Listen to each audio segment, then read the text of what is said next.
epekto sa aquaculture ng habagat at posibleng malakas na El Nino at ang revitalization ng salt production sa bansa ating pag-uusapan kasama si Ginoong Nazario Briguera, ang tagapagsalita ng Bureau of Fisheries and Aquatic Resources at ang OIC Regional Director ng BFAR CAR or CAR, si Sir Naz. Magandang tanghali po. Yes sir, magandang tanghali po at magandang tanghali po sa lahat na kasubaybay sa inyong programa. Sir Naz, dahil po inaasahang magsasabay ang habagat at posibleng Super El Nino sa mga susunod na buwan, paano po naghahanda ang BFAR para po maprotektahan ang kabuhayan ng ating mga mangingisda at aquaculture operators? Siguro dapat unang-una maintindihan natin ano po ba yung magiging epekto ng El Nino sa sektor ng pangisdaan, no? Kasi alam naman po natin na ayon sa pag-asa, kapag may panahon ng El Nino, extremes yung nangyayari po sa ating klima, no? So nandyan yung matinding pagtaas ng temperatura at nagkakaroon din ng mababang tiyansa ng pag-ulan, tagtuyot. Pero sa ibang bahagi ng bansa ay pwedeng magkaroon ng matinding pag-ulan naman at magiging mas extreme yung habagat na mangyayari. So itong dalawang kumbaga sitwasyon sa ating klima, direkta po ito makakaapekto sa ating mga fish farmers pati sa ating mga mangingisda. So sa ngayon pa lamang po pinaghandaan na ng ahensya ito. Unang-una, nandun po tayo sa bahagi ng information dissemination. Siguraduhin na may kaalaman ang ating mga fish farmers at ang ating mga mangisda kung paano sila magkakaroon ng mga mitigating measures para po mabawasan itong danyos na maaring dalhin ng El Nino. Halimbawa po sa mga fish ponds natin, for the fish farmers, at maging doon sa ating mga mangingisda na nasa paglalayag po. Okay. Well, sir, nabanggit po na muling i-activate ang National El Nino Task Force. Ano po ang partikular na papel ng BFAR sa task force na ito? At ano-ano po yung mga pangunahing hakbang na inyong ipatutupad? Actually, sa pagkakaalam po natin, talagang activated na yung El Nino Task Force po ng Department of Agriculture.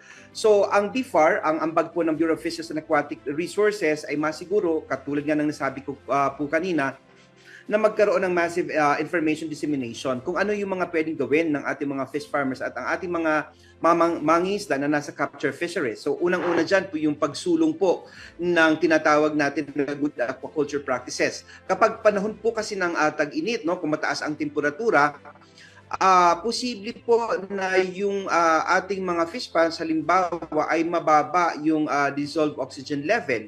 So ang pinapayo po natin sa ating mga mangingisda, kailangang tamang pag-stock lamang ng mga fingerlings doon sa mga fish ponds, no? So tamang stocking density. Kasi kung meron na nga tayong sitwasyon na pwedeng bumaba yung level ng tubig, mataas yung temperatura, at hindi mo pa sinusunod yung proper stocking density, so posible po na magkaroon ng insidente ng fish kill doon sa mga fish ponds natin. So, kasi ang tendency po niyan, kung nagsisiksikan yung mga isda, mababa ang level ng tubig, mababa yung dissolved oxygen level, so posible po yung magkaroon ng mga fish mortality. So, ang dapat pong gawin, sundin yung tamang pag-stock, yung stocking density, para naiiwasan po natin ang mga sitwasyon na kung saan nagkakaroon po ng sinasabi natin na fish mortality. And of course, ipinapayo natin yung patuloy na pagmumonitor ng kalidad ng tubig sa aquaculture.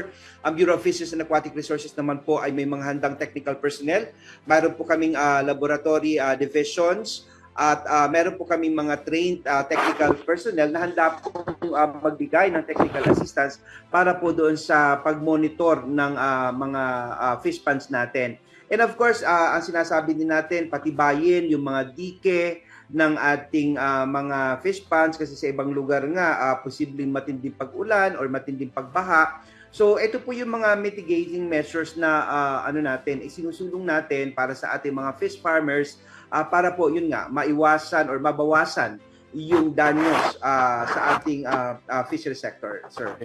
Well, sa ngayon po ba, sir, kumpirmahin namin, ano po ba yung kasalukuyang assessment ng BFAR pagdating po sa supply ng isda sa bansa? May posibilidad po ba kayong nakikita na maapektuhan ng presyo at availability ng mga produktong isda dahil po sa pinagsamang epekto nitong habagat at Super El Nino?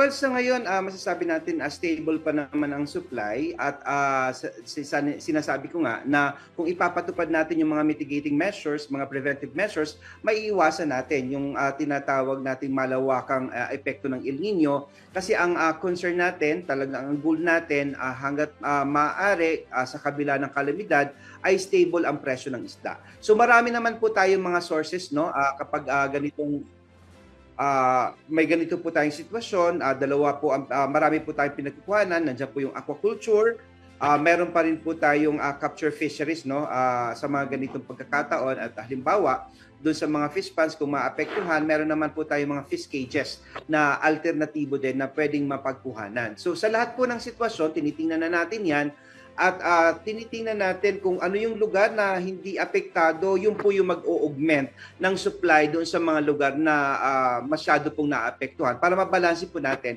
at maiwasan po natin na bumaba ang supply at yun nga po, maapektuhan yung stability ng supply sa ating mga merkado.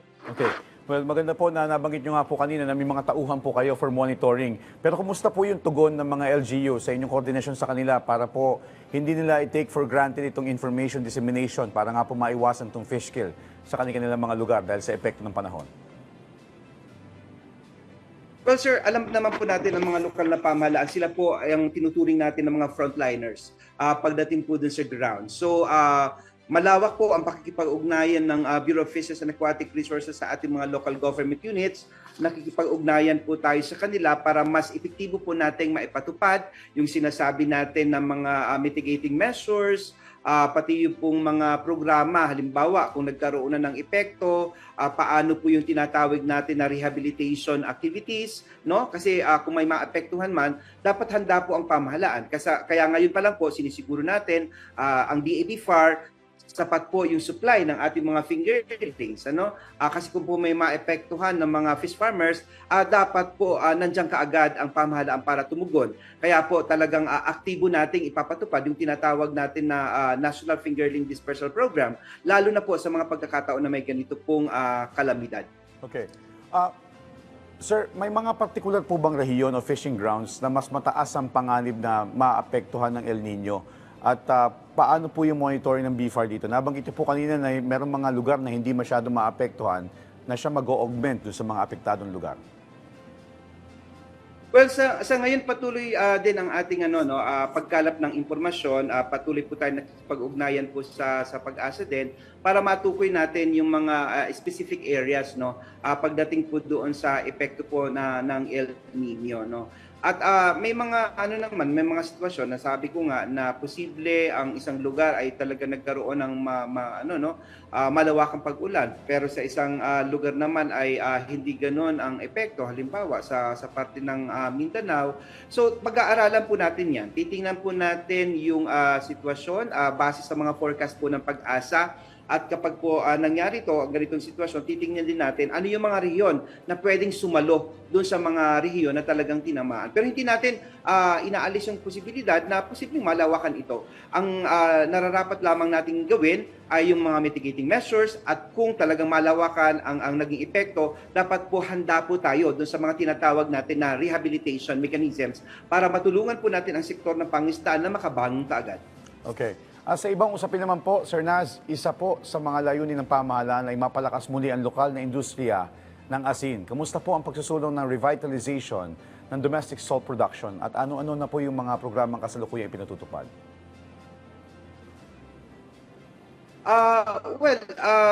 Ang kagandahan po ito naging isang regular ng programa, no, yung sa salt production, yung sa industriya ng asin. Kasi alam naman po natin, no, may mga datos na magsasabi na kung hindi ako nagkakamali, 90% yung pangangailangan ng asin ng Pilipinas ay inaangkat pa natin. At ito ang nagbigay sa atin ng alarma, ito nagbigay ng alarma sa pamahalaan. So gumawa ng konkretong hakbang ang pamahalaan. So ang ginawa dyan, nagkaroon ng komprehensibong batas. Kasi dati po, itong industriya ng asin ay walang nangangalagang ahensya ng pamahalaan. Kumbaga, walang nakatuon po dito, walang nagbibigay ng focus sa industriya. So ngayon po, sa pamagitan ng batas na sumasaklaw doon sa industriya ng pag-aasin, ang Bureau of Fisheries and Aquatic Resources na po ngayon ang naatasan na magpatupad ng mga programa patungkol po sa sustainable development ng asin.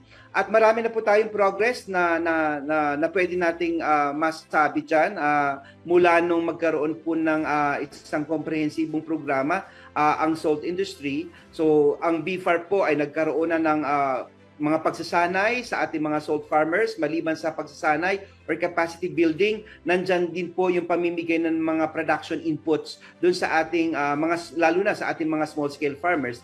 Ang direksyon natin ay hindi lamang doon sa production mismo, no, na mapataas natin yung sufficiency level ng asin. Nandan din po yung component ng value adding, no, yung value adding na nagkakaroon po tayo ngayon ng mga parang flavored asin, no, doon sa mga food grade na salt para po magkaroon ng added value yung produce ng ating mga salt farmers. And of course, nandyan din po yung ginagawa natin na masiguro natin na may mga storage areas ang ating mga small scale farmers. So, ang lahat ng pong ito ay nakaangkla doon sa isang komprehensibong programa sa pagsulong na tuloy-tuloy po nating mapaunlad ang industriya ng asin, lalo na may sinasabi nga natin, may sinasabi tayong datos na nagkaroon ng kakulangan or yung sufficiency level, yung self-sufficiency level ng Pilipinas pagdating sa asin ay mababa. Pero sa ngayon po, dahil sa ginagawa ng programa ng pamahalaan, unti-unti na po itong tumataas at nakikita po natin ang direksyon na patuloy pong uunlad ang industriya ng asin, lalo na ngayon na may tumututok ng ahensya ng pamahalaan. Okay. Sir Naz, linawin lang po natin, no, nabanggit niyo po 90% ang inaangkat natin na asin mula sa ibang bansa na, well, sa kabila po na ang ating bansa ay napapaligiran ng saltwater. At maliban po doon sa nabanggit nyo na walang nangangalagang ahensya na ngayon ay meron na po, which is ang BFAR. Ano-ano pa po yung mga pangunahing hamon na kinakaharap ng lokal na industriya ng asin? Okay. Ang ano kasi natin ang hamon diyan yung capacity building, no. And then yung pagsiguro na kumikita ang ating mga small scale farmers. Dati po kasi parang marami nang bumitaw sa industriya. Unang-una, yung kakayahan nila hindi na nakasabay. Yung kanilang mga kagamitan ay kumbaga hindi na rin sapat. So doon po pumapasok ang pamahalaan. Yung sa capacity building ng ating, lalo na yung ating mga salt farmers. Small scale, no? And then pati doon po sa sinasabi nating kalidad, kasi before hindi sila makasabay din doon sa mga pinapatupad ng mga standards doon sa kalidad ng asin. So hindi nila magawa itong makapag-comply sila. So sa ngayon po, ang ginagawa natin, capacity building, para po yung ating mga salt farmers, kung ano may yung standard. Kasi ito pong asin ay may dalawang klase ito ng gamit. May tinatawag po tayong food grade, and at the same time, pwede rin po itong gamitin sa ibang pamamaraan kagaya ng fertilizer. So before, nahirapan po sila na sumunod doon sa mga food grade standards. Pero ngayon po, inayos na po natin yan, nirevisa po natin yung mga pulisiya, muli po nating tiningnan, at yun nga po, ang masasabi po natin with the capacity building, the small scale salt farmers now are now being able or are being capacitated to comply with all these requirements. Magandang balita po yan sa tulong po ng BFAR. Pero sa inyo pong perspective, Sir Naz, ano po ang inaasahan yung benepisyo maliban po sa dagdag kita dito sa pagpapalakas ng lokal na produksyon ng asin para po sa mga coastal communities, mangingisda at sa kabuuang food security ng bansa? Well, unang-una, napakahalaga kasi yung tinatawag natin na self-sufficiency level. Pagdating po sa production ng asin. Tama po, nagsabi na rin po kayo na parang very ironic, no, nakapagtataka naman na ang Pilipinas na isang archipelago na papaligiran ng tubig alat ay mag-aangkat ng asin. So parang hindi katanggap-tanggap yon. So unang-una, yung reputasyon na yon. Kailangan ibangon natin yon na ang Pilipinas bilang archipelago, bilang bansa na napaligiran ng tubig alat ay may kakayahan na maging self-sufficient pagdating sa salt production.